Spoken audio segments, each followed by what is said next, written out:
Tá, então, a influência mística na igreja e na vida dos evangélicos.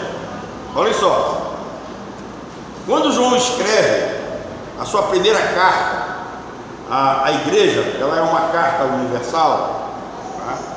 Quando João escreve essa primeira carta, a igreja já sofria a influência do gnosticismo. E João observava que muitos crentes eles eram facilmente enganados pelo platonismo.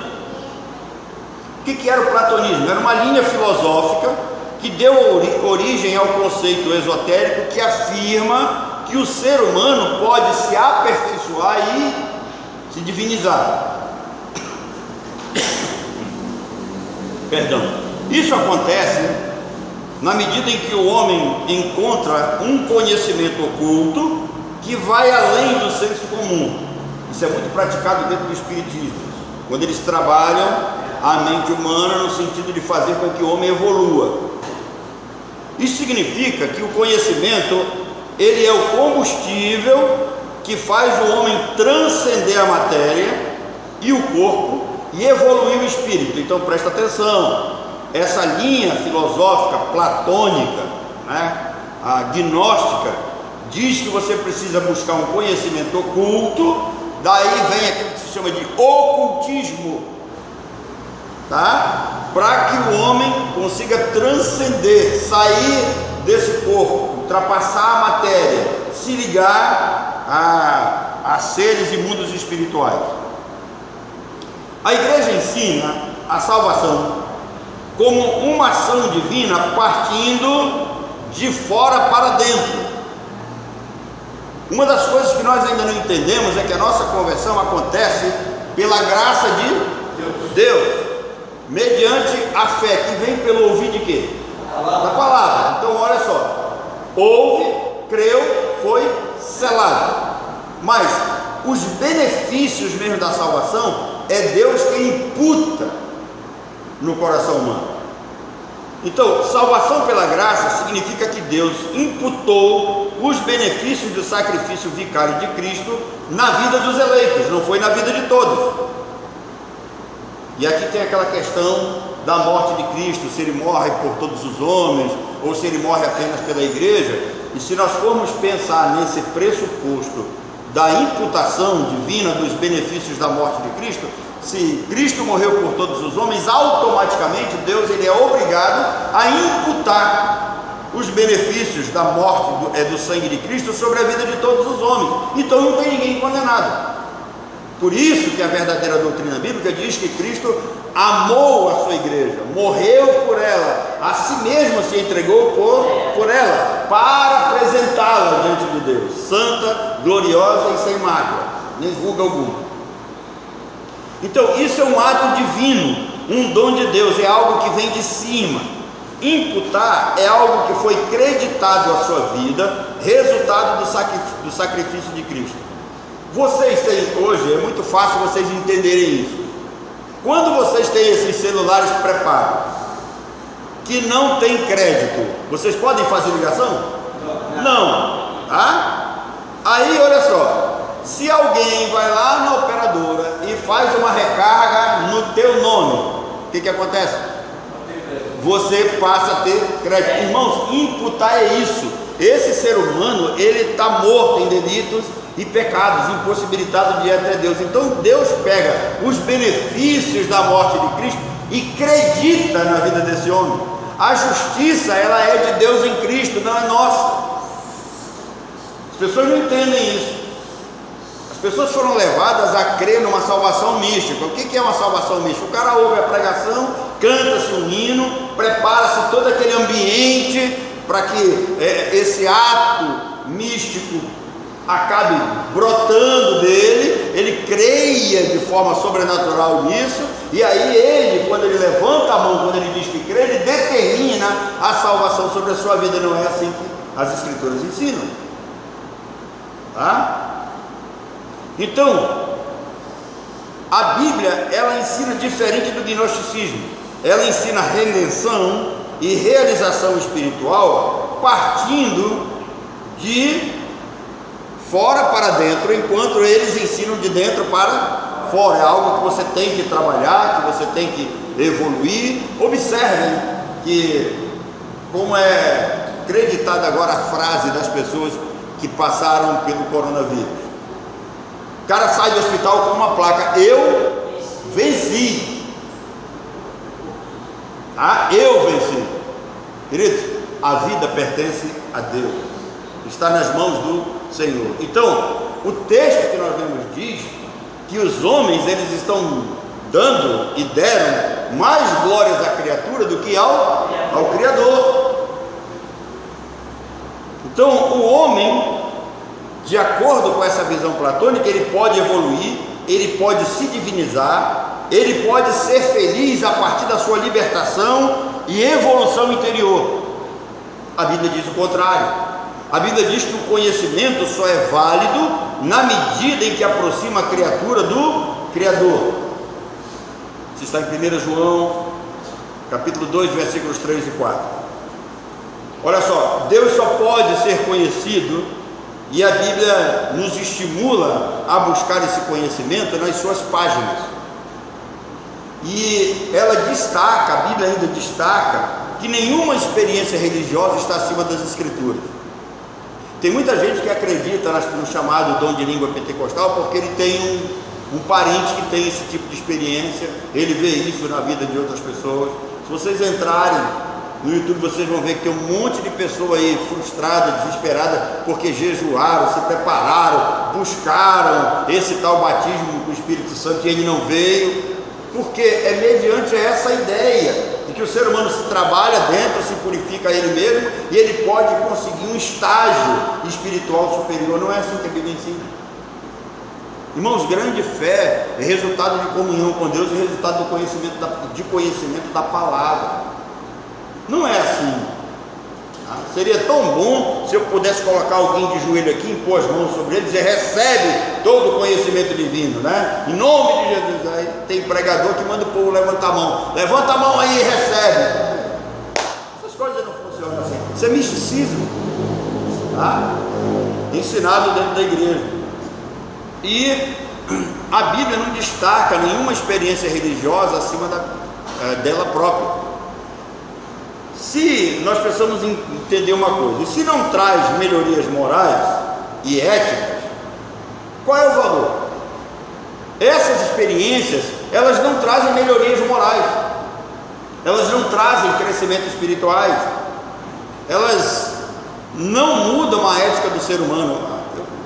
Gente, às vezes eu gosto de citar lá do lado da nossa casa, porque tem um pessoal do lado da minha casa lá, e hoje eles já estão mais dispersos, não tem mais isso. Mas eu já falei para vocês, na sexta-noite era a célula lá, era um louvor, amigo falando. Uma vez eu gravei, o pessoal falando língua, eu trouxe para vocês, lembra? Do lá, do bi, né? Eu gravei isso e trouxe para cá. No sábado, quando acordavam, mas era um festival de palavrão um com o outro que não era fácil. Então é só aquele momento. E essas experiências, se elas não mudam a pessoa moralmente nem eticamente, qual é o valor que tem? Se o objetivo da lavagem pela palavra é mudar o ser humano, seus conceitos, sua maneira de agir, sua maneira de pensar, a busca, desse conhecimento deve ser pensado nesse sentido. Não existe um conhecimento que faça o homem evoluir, que o faça ser igual a Deus. Quando a Bíblia fala de atingir a estatura de Cristo, não significa que você vai ser Deus nesse mundo. Entenda isso. Quando Paulo escreveu a Tito, no capítulo 1, no verso 16, ele diz que ele estava falando do comportamento de certos líderes da igreja que estavam em Creta, e ele destacou: a busca do conhecimento não deve excluir e ultrapassar os preceitos divinos. Quer dizer, nós não podemos ultrapassar aquilo que está nas Escrituras. Todos aqueles que tentaram ultrapassar a palavra de Deus, eles se deram mal. Observem Nadab e Abiú na inauguração do tabernáculo. Observem quantos tentaram profanar o culto de Deus. Irmãos, profanar o culto é mais grave do que vocês imaginam. Infelizmente, nós vivemos numa cultura, nós fomos ensinados talvez por americanos, né, que trouxeram isso para cá, que as pessoas têm uma maior preocupação com relação se a mulher usa uma calça comprida ou não, se o crente toma uma taça de vinho ou não. Para eles isso aqui é espiritualidade, mas não é não, querido. Aquilo que mais ofende o caráter de Deus é a profanação do culto, é o envolvimento com o falso culto, é seguir falsos mestres e falsos ensinamentos. Então a gente precisa, não estou aqui estimulando ninguém a fazer o que é errado, tá? Mas a nossa ênfase ela é colocada em certas coisas que não fazem sentido. O domingo passado nós estávamos comentando aqui, né, já depois do estudo, sobre quando, depois que Cristo ressuscita, os apóstolos estão lá pescando, e Jesus vai se encontrar com os apóstolos, e o Pedro estava, né, nuzão. Isso foi um Deus e amor então, que o cara que dorme de, né, terno e gravata, já dorme preparado para subir, ele pensa que a vestimenta que a Bíblia fala, vestes brancas, é essa aqui. Está falando de vida, gente. Então, a verdadeira sabedoria é a que vem do alto, ela vem de Deus sobre o homem. E isso aqui eu quero colocar um outro ponto aqui. Não adianta você pegar essa Bíblia e colocar na mão de um ímpio, que se ele não tiver a iluminação do Espírito Santo, ele não vai entender nada. Porque eu já falei para vocês que a Bíblia ela possui, né, a gente chama de degraus. Existe aqueles que você vai dar um texto para ele e ele vai entender esse texto até aqui. Por exemplo, quando se fala em salvação, muita gente pensa no amor de todos os homens. O cara pega João 3,16, aí ele já canaliza para todos os homens, e você dá esse texto na mão de uma pessoa comum, ele vai dizer, não, realmente Deus ama todos os homens. Aí você vai dar na mão de alguém bem instruído na palavra, né? E você vai se deparar com 1 João 2,15, não ameis o mundo, nem as coisas que no mundo. Os homens estão no mundo? Entendeu? Então a gente tem que começar a pensar essas coisas, né? João capítulo 17, como Cristo ama todos os homens se ele nem sequer ora pelo mundo, pela conversão do mundo? E por que ele não orou? Porque se ele tivesse orado, Deus teria que ter dado para ele. E ele não ora. Está no verso 9 do capítulo 17. Então existe um momento em que as pessoas vão parar aqui, o conhecimento para aqui, e a partir daqui só quem realmente tem um conhecimento teológico mais apurado. Então a sabedoria é aquela que vem do alto, e o conhecimento sugerido pelo platonismo, ele é místico, ele é puramente esotérico. O esoterismo, assim como na nova era, não se apresenta como uma nova religião. Hoje nós temos símbolos e ideias da nova era espalhadas por tudo quanto é lugar. Ela não se apresenta como uma nova religião, mas ela atua dentro da religião, influenciando, mudando os homens e seus conceitos. A maioria das pessoas que se acham cristãs, que se dizem crentes hoje, evangélicas, elas sofrem uma influência mística de alguma forma, esotérica e de certa forma até demoníaca em suas vidas. Apesar da Bíblia alertar contra as crenças e práticas místicas, as pessoas acabam aderindo a essas ideias. Grande parte dos evangélicos vivem sob influência de alguma crença da nova era. Acreditem o que prestem atenção no que vocês vão ver agora. O Instituto Cristão de Pesquisa, vocês estão vendo aí, o ICP, é o Instituto Cristão de Pesquisa. Eles fizeram uma pesquisa aprofundada para medir esse grau de misticismo e de esoterismo na vida das pessoas. Grande parte dos evangélicos vivem sob influência de alguma crença da nova era. Olha só, eles acreditam que pode existir energia espiritual dentro das coisas. Por isso que a negada bota um copo d'água na frente da televisão, porque eles acreditam que existe uma energia espiritual dentro da água, que ao beber eles vão ser curados. Acreditam que os falsos mestres têm poder sobrenatural, que podem curar e decretar a bênção de Deus. Se vocês observarem aquela multidão que está lá ao lado do Valdomiro e do Macedo, eles não estão afim de doutrina bíblica lá não. Eles estão atrás de alguma coisa que não é relacionamento com Deus, tá? Acreditam em objetos ungidos, usam algum tipo de amuleto para exercitar sua fé ou para proteção. O Instituto Cristão de Pesquisa disse que 33% dos evangélicos acreditam em médium e poder nas palavras. 19% aceita a reencarnação e acreditam em espíritos mortos que vagam pela terra. Quantos crentes verdadeiros têm medo de ir a uma homenagem fúnebre, têm medo de cemitério? Muitos que se dizem crentes, quando vê um caixão ainda bate na mão, né? A maioria dos crentes que eu conheço não pode ver uma sandália emborcada. Se tiver um espelho quebrado em casa, Deus o livre.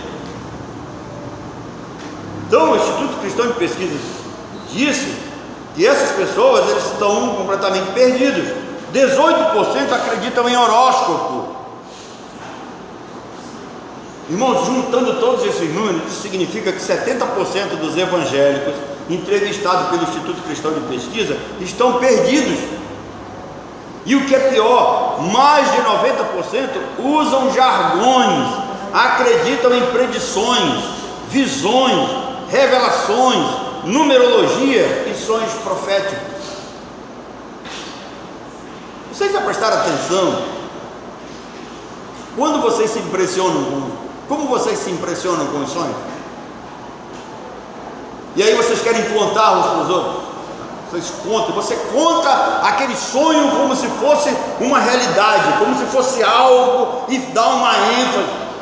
Gente, é só um sonho. Deus usou o profeta Jeremias para dizer para o povo de Israel: aquele que tem sonho, conte apenas como sonho, e eu vou mais longe. Se você tem sonho, guarde para você. Não precisa estar impressionando ninguém com o seu sonho, porque o sonho é seu, é para você, tá? Não é para ninguém. Jesus me disse assim: olha, eu tive um sonho contigo, menino, eu tive um sonho contigo, um sonho, mas não era. Agora tinha um monte de gente lá do teu lado que eu não conhecia, então não era eu. Geralmente eu estou cercado de pessoas que me conhecem, né? E me conhecem muito bem. Então, o que o João apóstolo tem a nos dizer sobre tudo isso? Primeiro, João nos adverte. Ele diz assim: não acredite em qualquer espírito ou qualquer pessoa sem antes provar. Não acredite na palavra de ninguém que você não conhece o conteúdo teológico e doutrinário dessa pessoa, se ela prega o verdadeiro evangelho ou não. Eu não sei se fizeram pesquisa, mas gente, a maioria dos crentes ouve, assiste aquele R.R. Soares, assiste esses negócios. Gente, olha só, eu não consigo assistir aquela coisa. É tanta bobagem, sabe? É tanta heresia, é tanto absurdo que, sabe, revolta. Imagina o cara dizendo: diabo, pegue tudo que é seu, né? Como se o diabo tivesse alojado na vida da pessoa com um monte de bagagem lá, né? E ele está morando lá. Pegue tudo que é seu e vai embora. Sabe, essas coisas. Só existe um ser, só um homem na face da terra que foi penetrado por Satanás. Quem foi? Só existe um homem na face da terra que foi possuído por Satanás: Judas. Satanás entrou no coração de Judas, mais nenhum outro homem. Satanás não possui ninguém, tá? Isso é papel dos demônios. Segunda coisa, João diz que a busca pelo sobrenatural é estratégia e armadilha do diabo, e ele conhece a carne humana, ele sabe daquilo que você gosta. Observem as bestas do livro do Apocalipse. Se vocês olharem para a besta do Apocalipse, vocês vão entender uma coisa aí. Ela seduzirá os homens por meio de sinais que elas praticam. A água que sai da boca da primeira besta são as mentiras de Satanás, e elas são pregadas em nome do Espírito Santo, que acabam proferindo salvação. Observem o quanto as pessoas são enganadas pelo inimigo achando que é o Espírito Santo. Irmão, o Espírito Santo não joga ninguém no chão, não. O Espírito Santo não faz a pessoa ficar rolando. O Espírito Santo não tira você da sua consciência. O Espírito Santo não causa êxtase em ninguém. O Espírito Santo não faz com que você se torne uma pessoa histérica, com gritos, com ações que você nem imagina, tá? Então, João viu a terra contaminada pelos falsos ensinamentos e sinais que saíram da boca do dragão e das bestas. Apocalipse 13:14 diz que a besta que saiu da terra, ela engana por meio de milagres, mas ela induz ao erro com argumentos que parecem corretos, e por isso são muito atraentes. Essas coisas que os falsos mestres usam é muito atraente, mexe com a sua emoção, chama você. Quem é que não tem? As pessoas ficam curiosas por ver aqueles caras lá da Universal botando os demônios atrás deles, né? Andando atrás deles, fazendo aqueles. Agora a Universal está com um problema sério, porque como eles juntam muito dinheiro, deu uma briga lá na Angola, né? Os pastores angolanos estão querendo a grana toda, estão expulsando os brasileiros, estão querendo criar um problema diplomático entre o Brasil e a Nigéria lá por causa da Universal.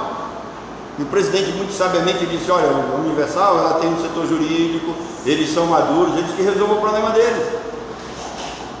É completamente diferente. Em alguns lugares as pessoas começaram a abrir os olhos. Essa pandemia aí trouxe isso, né? Como eu disse para vocês, o Valdomiro quase bate no Catolé. Ele foi internado, né? Quase que ele junta os pés na cerca. Mas não é um homem que estava vendendo um feijão de R$1.000 para curar o corona e quase morre de corona? Então tem uma incoerência aí que as pessoas precisam observar, e tem gente que está começando a abrir o olho. Agora, pasme, Deus só vai abrir o olho dos seus. A maioria vai continuar enganada, tá? Então, os falsos imitam e falam em nome de Cristo, entenda isso. Eles fazem sinais, pregam uma falsa mensagem em nome de Cristo. Paulo diz que o espírito do anticristo já atua no mundo. Ele diz isso aos Tessalonicenses. Todo mundo ele é afetado por esse sistema já que o anticristo está atuando. A intenção é atacar de fora para dentro e de dentro para fora. Tem lugares que a igreja está sendo perseguida de fora para dentro. São hereges, são autoridades na China, estão vendo aí, igrejas sendo destruídas. No Brasil, o inimigo está destruído de dentro para fora. As pessoas acreditando nessas coisas, mudando o culto a Deus, a sua relação com Deus, tornando-se idólatras, tornando-se místicos. Eu entrei no templo da LBV lá em Brasília. Eu acho que eu devo ter foto disso, não sei se eu consegui bater, porque é proibido. Mas ela é uma forma de uma pirâmide, tem um cristal lá na ponta, lá em cima, e as pessoas ficam rodando ali, recebendo a luz daquele cristal, e eles adoram aquilo, e saem de lá. O que aconteceu? Não, estou cheio de Deus nada, está cheio de emoção.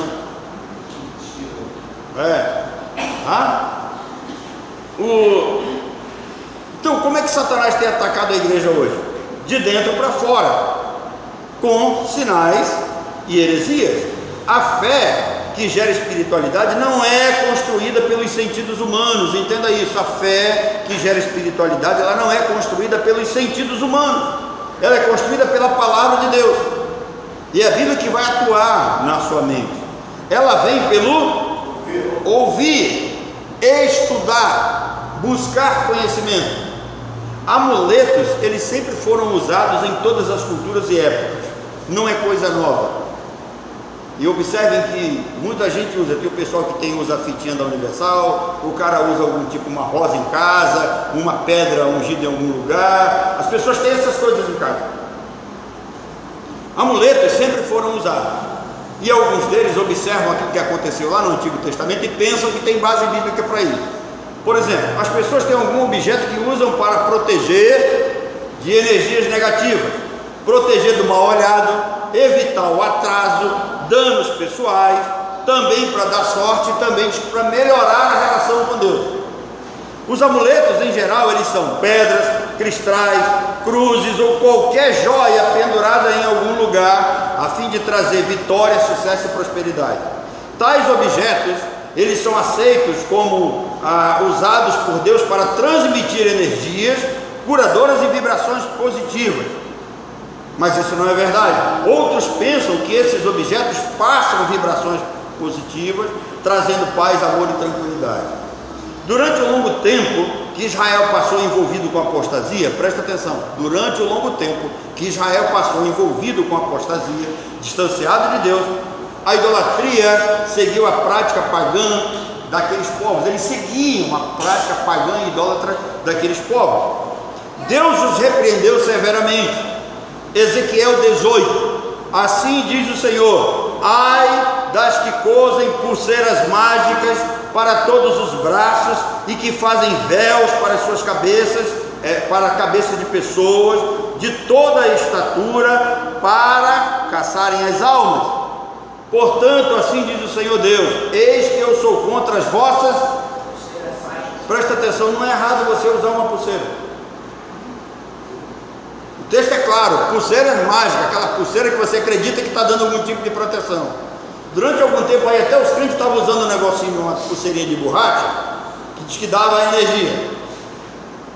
Um monte de penteca aí, né? Aí, Deus continua: também rasgarei os vossos véus e livrarei o meu povo das vossas mãos, e sabereis que eu sou o Senhor. Isaías capítulo 2, versículo 6. Mas tu rejeitaste o teu povo, a casa de Jacó, porque estão cheios de adivinhadores do Oriente.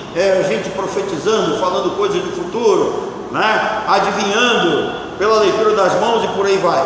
E de agoreiros, como os filisteus, e fazem aliança com os filhos dos estrangeiros. Isaías capítulo 3, 18, 20. Naquele dia lhes trará o Senhor o ornamento dos seus pés, e os pendentes, e os braceletes, e os véus, e os diademas, as cadeias dos artelhos, os cintos, as caixinhas de perfume e os amuletos.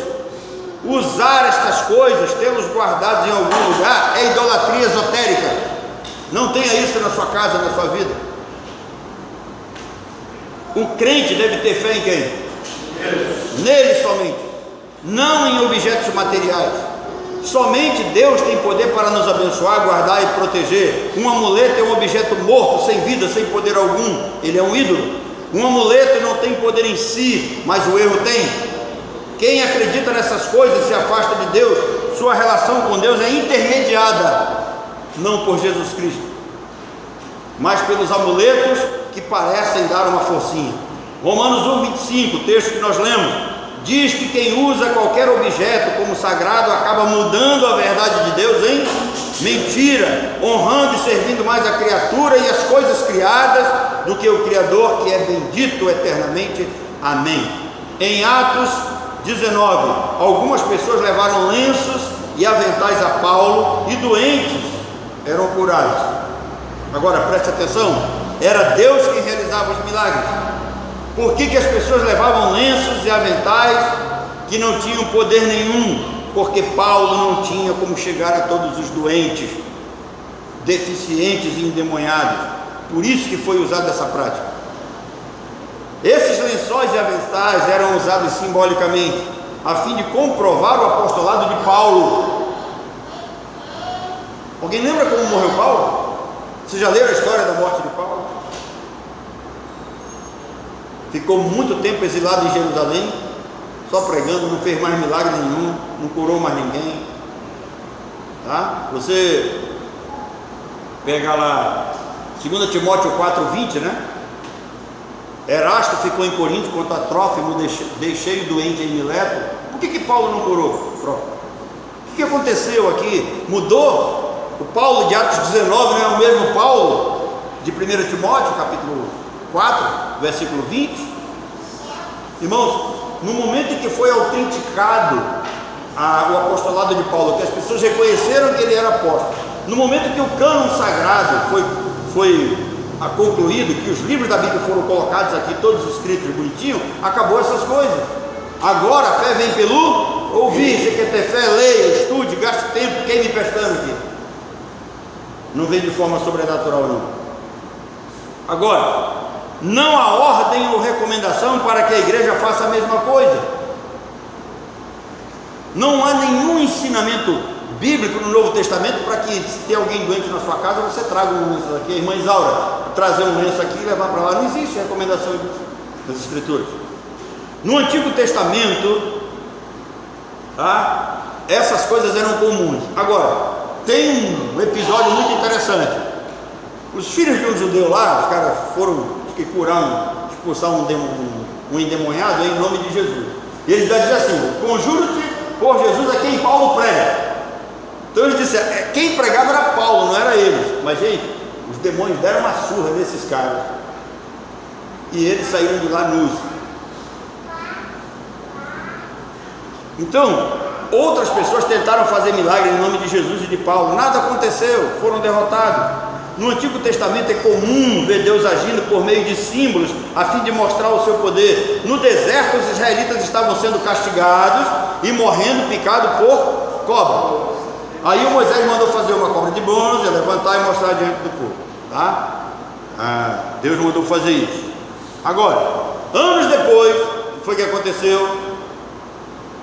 Segundo Reis, capítulo 18, versículo 4, anos depois, o povo começou a adorar a estátua e a cobra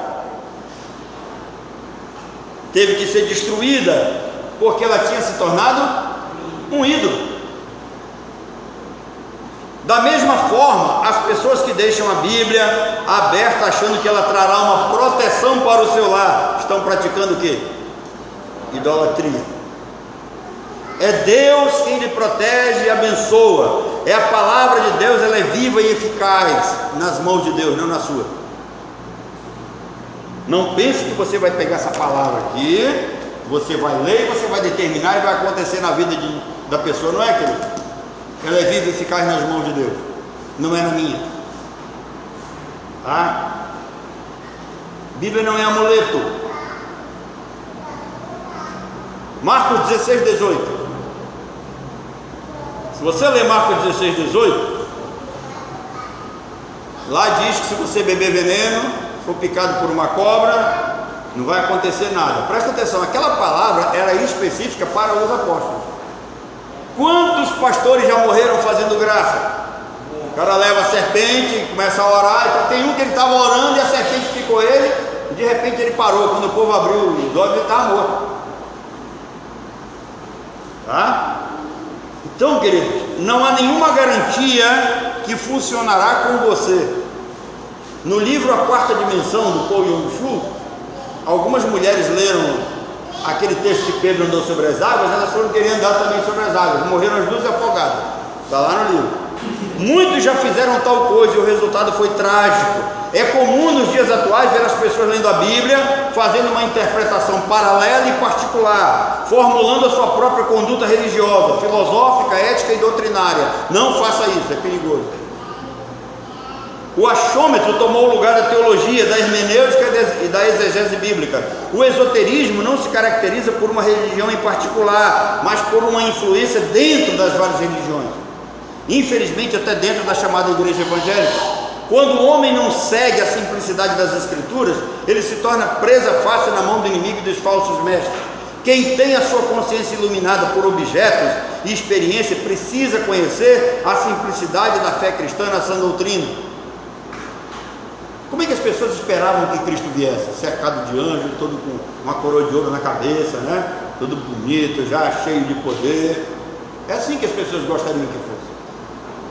Mas ele vem, encarna de forma simples, nasce numa manjedoura, né? Panos extremamente simples, porque o homem quer essas coisas pomposas, absurdas, né? Os demônios trabalham isso porque eles sabem do quanto o homem ele é levado para esse lado. Os denominados evangélicos de hoje, eles fazem de experiências subjetivas, pessoais, sua regra de fé e prática. Eu falei da questão dos sonhos, né?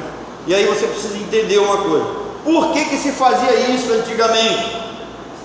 Hebreus capítulo 1, versículo 1 responde: havendo Deus antigamente falado de muitas vezes e de muitas maneiras aos pais pelos profetas, hoje Ele nos falou apenas pelo Filho, que está aqui. E o que foi que o Filho disse? Examinai as Escrituras, porque julgais ter nelas a vida eterna, e são elas que testificam de mim.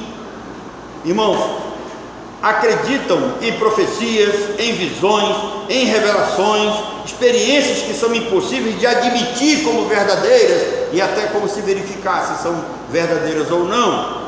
Acreditam em suas mentes condicionadas e doutrinas e esquemas culturais de homens, não vindos da palavra de Deus. Eu quero terminar dizendo que o Espírito de Deus não faz dos crentes meras marionetes, enlouquecidos e desordenados. Tá? O que eu estou querendo dizer aqui? O Espírito de Deus não vai encher você aqui na igreja para você ficar rodando, pulando, dando salto mortal em cima dos bancos. Tá? Não, querido. O culto, ele é racional, uma solenidade feita com decência e ordem. Culto não é histeria comunitária que anula a mente e a razão. O Espírito Santo não precisa tirar os nossos sentidos, anular a nossa razão para nos mostrar o verdadeiro sentido de culto. Ele trabalha a nossa racionalidade, nos conduz a toda a verdade contida na palavra. Ele ensina, ele leva a entender o verdadeiro sentido da vida com Deus. O Espírito Santo não tem uma língua própria. Ele usa a nossa língua materna. Só há uma revelação divina, que é a Bíblia. Não há evangelhos à parte, apenas o cano sagrado. A igreja não é Israel.